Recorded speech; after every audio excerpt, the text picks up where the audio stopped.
عليكم، مرحبا بكم معايا اليوم فيديو جديد. كنتمنى هذا الفيديو انه لقاكم في احسن الاحوال. اليوم غادي نوجد معكم شكامبه او الكرشه او كل واحد وكيفاش يسميها، كل منطقه والتسميه ديالها. هنا بعد ما غسلتها مزيان، نقيتها مزيان، حيت من داك الشحمه وحيت من داك الوسخ اللي كيكون فيها وكلشي. رقدتها في شويه الماء والخل وماء متلج اولا دوك قطع ديال الثلج، كنرقدهم فيها وكنخليهم واحد الساعتين، وعاد كنعاود نخرجوها من داك الماء وكنفركوها عاود مزيان حتى كنحيد منها كاع الريحه والزفوره كلشي. المهم كتبقاي تغسلي فيها حتى كتحسي بها تنقات. المهم غادي نطيبها اليوم الغدا، قلت علاش ما نشاركاش معاكم. خديت جوج روز ديال البصله شلطتهم، خديت قزبر ومعدنوس هكا كانوا عندي في المجمد، جبتهم درتهم عليهم. المهم راه ساهله دغيا كتوجد، ومن الاحسن انكم تكون يعني عارفينها بانها طريه ماشي شارفه.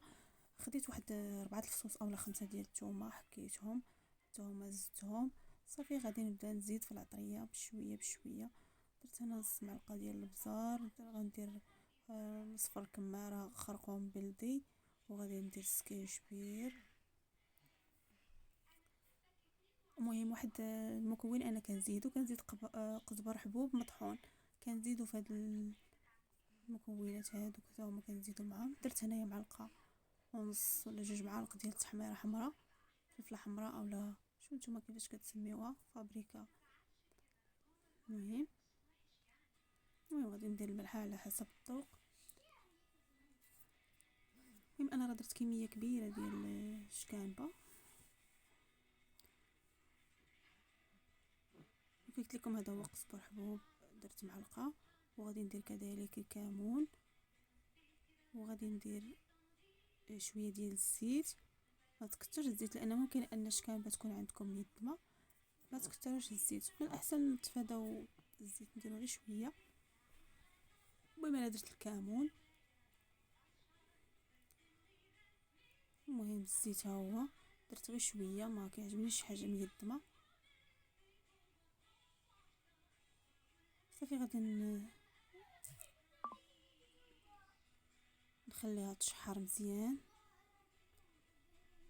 نشحرها مزيان. يعني اهم حاجه هي انك تشحري هاد المكونات هادو كاملين مده ديال 10 دقائق ولا على حساب.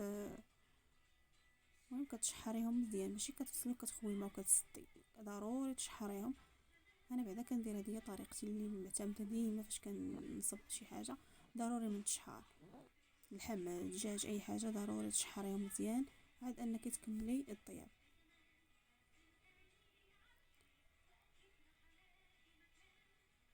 دابا حنا مقبلين على رمضان، الناس كتار كيعجبهم انهم يفطروا بشكامبه في رمضان، كتجي زوينه حتى حنا كنبغيوها كنديروها في رمضان. المهم انا قلت لكم خاصها تشحر مزيان.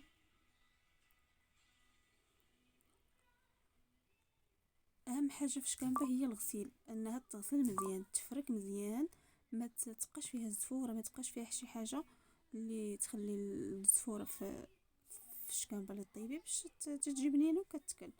اما الا بقات مزفره ولا فيها شي ريحه ما غاديش تكلي. المهم ها نتوما شوفوا راه معايا كتشحر، خليوها تشحر، ما ديروا لا مالح حتى شي حاجه، تشحر مزيان. راه هي كتطلق الماء راسها كتبقى تشحر فيه. المهم انا راه مشيت حكيت واحد جوج مطيشات وخليتهم، ما غاديش نضيفهم دابا، ما غاديش نضيفهم حتى كطيب الشكامبه، عاد غادي نضيف. المهم الطريقه راه سهله وكل سيده وعندها الطريقه ديالها، انا فقط شاركت معكم الطريقه ديالي كيفاش كنطيب شكامبه وكتجي لذيذه، كلشي اللي كلاها كتعجبو. المهم هذه هي الطريقه ديالي. وسيدات المغربيات راه كلكم حادقات، ماشي انا غنوريكم كيفاش طيبوا شكامبه اولا غنوريكم كيفاش الطريقه اللي طيبوا بها، كل وحده والطريقه ديالها. انا فقط كنشارك معكم الطريقه ديالي سواء في هذا الفيديو هذا اولا الفيديوهات كاملين، غير طريقتي ماشي كنعطيكم كيفاش طيبوا. انا كنشارك معكم فقط الطريقه كيفاش انا كنطيب، كيفاش انا كتجيني الحاجه زوينه وكنبغي نشاركها معكم. المهم هانتوما شوفوا معايا راه كتقلى كتشحر مزيان. كتشحر مزيان كنضيف عليها الماء وكنسد عليها حتى كنحس بها طابت او وكنحل عليها. دابا انا غنضيف الماء، من الاحسن يكون الماء سخون، تكوني دايره شي مقراش حداك كيطيب اولا سميتو، وملي تبغي تمرقي بهذاك الماء السخون. ورانا درت واحد المعلقه ديال مطيشه الحك، راه غير ما تمسحت ليا ما بقاتش في الفيديو. المهم غادي نسد عليهم في الكوكوط وغادي ندير الصفاره ونخليها حتى كطيب ونتلاقاو باش نضيفوا عليها مطيشه اللي حكيت ونعاودوا نردوها شويه.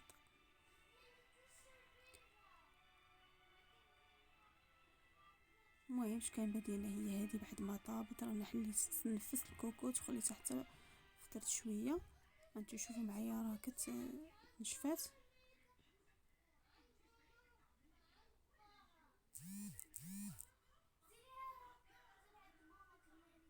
وما نقلبها راه طابت، هنا طابت دقت وحده كاع.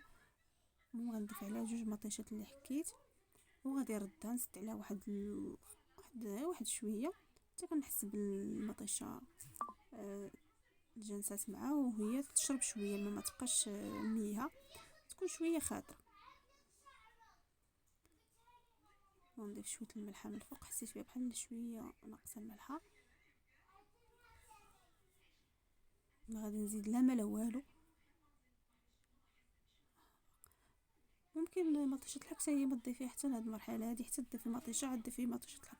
انا درتها قبيله غير تمسحت ليا من الفيديوهات. صافي غادي نسد عليها وغادي نردها طيب شويه. ممكن انك تضيفي شويه الحامض، تضيفي شويه ديال الزيتون خضر اولا الزيتون ملون حتى الاخير. انا ما كانش متوفر عندي، درت غير شويه ديال الحامض مصير. صافي غادي نسد عليه شويه طيب. وبعد ما طابت ها هي تكون بهذه الطريقه هذه نشفات وطابت وجدت معانا. نجيبوا الطبسيل اللي غادي نحطوه فيه ونحطوا الكميه اللي غادي تكل. وكي قلت لكم ممكن انكم تزينوا بشويه ديال الزيتون خضر اولا شويه الزيتون احمر، كتجي زوينه مع الزيتون. وكذلك انا ما كانش متوفر عندي وما كانش عندي الوقت باش نخرج نجيبو وعندي. صافي حطيت صافي نتغداو. انا قلت لكم درتها هذه في الغدا. صافي غادي نحط داك الطريف ديال الحامض من الفوق. وراه ما نقولش لكم المذاق كيفاش جات واعره كتحمق. كنتمنى انكم تكون هذا الفيديو نال الاعجاب ديالكم، وما تنساوناش بلي لايك وبتعليق. ولاول مره كيشوف القناه ما يبخلش علينا بلايك وبالتعليق ديالو، ويدير واحد متابعه ويفعل الجرس باش يوصلوا دائما الجديد. هذا هو الفيديو ديال اليوم. سالا كنتمنى انه ينال الاعجاب ديالكم وما تبخلوش عليا بالتشجيع دائما، وان شاء الله نتلاقاو في فيديو اخر باذن الله.